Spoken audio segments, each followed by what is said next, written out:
I suspect this will not be the last 1-0 game the Giants will play this season.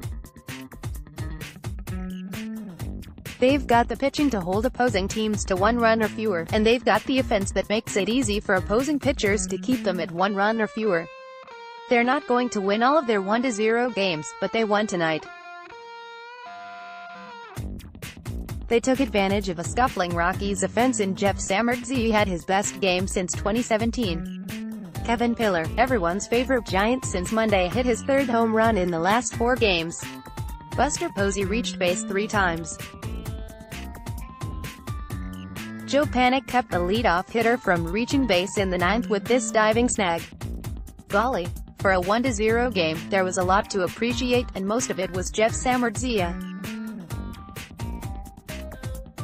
His velocity might have been down, but he thrived on the edges of the zone. It helped that he and Posey were able to stretch out the strike zone, but he needed to hit his spots to do that. Rockies hitters could connect with his slider as they whiffed on a quarter of the ones he threw. Overall, Samardzija racked up 13 whiffs on 41 swings.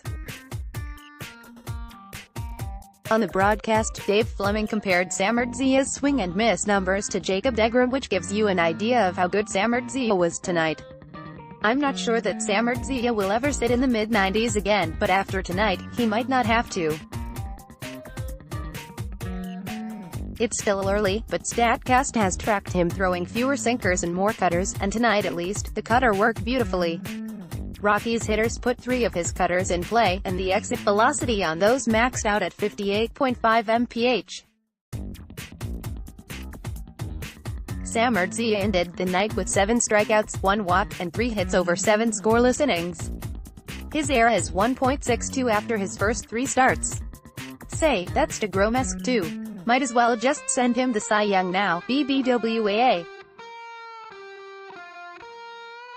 Kevin Pillar has 4 hits in his last 4 games. He's driven in 10 runs with those hits. This amount of efficiency is unheard of.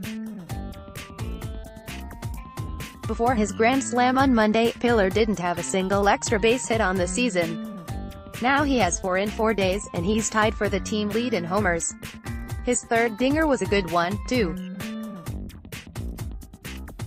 That's not Pete Alonso or Rowdy Tellez territory, but a 414-foot bomb is nothing to sneeze at.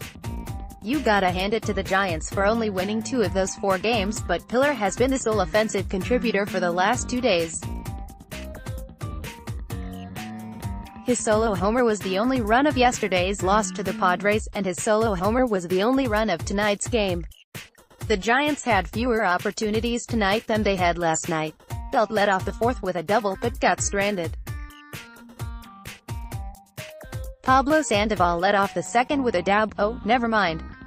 The Giants made some noise in the 8th but were derailed by a phantom foul tip called against Brandon Belt. It would have put runners at 2nd and 3rd with nobody out. I can't bet things would have turned out exactly the same, but maybe Harrison Musgrave would have gone to something else on 3-2. Maybe Belt walks instead. Maybe with the infield pulled in, Crawford's grounder gets through and he continues his hitting streak. The Giants still haven't scored in the 1st inning. Coming into the game, the Giants had only collected 2 hits in the 1st inning, and they doubled that tonight.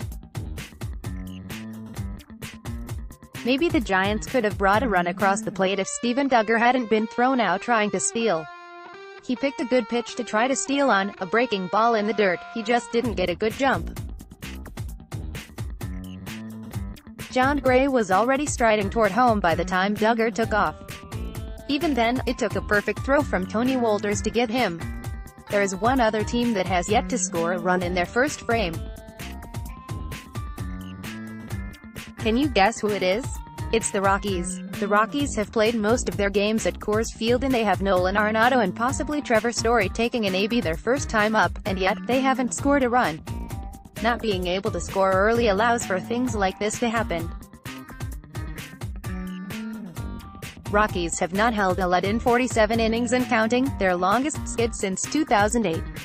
They last led a game in Tampa, when Chris Iannetta homered in the 11th to beat the Rays 1-0. Nick Grokey, at Nick Groke, April 12, 2019. That was after the 2nd inning.